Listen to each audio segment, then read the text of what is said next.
Hello, good morning. আমি সাগরিকা বিশ্বাস। তোমরা সকলে কেমন আছো? আমিও ভালো আছি। এই যে দেখতে পাচ্ছ, আমি সকালবেলা উঠেই বিছানা গোছাচ্ছি। বিছানাটা গোছানো হলে আমার প্রজেক্টের কিছু কাজ আছে, আমি তাই করবো। ওই জন্য আজকে খুব সকাল সকাল উঠে পড়েছি, কেননা 11 তারিখ আমাদের স্কুলে প্রজেক্ট জমা আছে। আর আগেই প্রজেক্টের কাজ না করলে পরে এমন তাড়াহুড়ো হয়।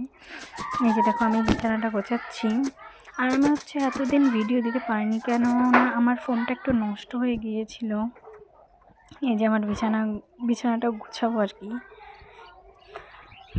বিছানাটা গোছানো হয়ে গেলে আগে আমি আমার প্রজেক্টের কাজগুলো করবো, তারপর অন্য কাজ। এই দেখো, আমি প্রজেক্ট নিয়ে বসে পড়েছি। এইদিকে আমার প্রজেক্টের কাজ চলতে চলতে তোমাদেরকে একটা কথা বলে দিই।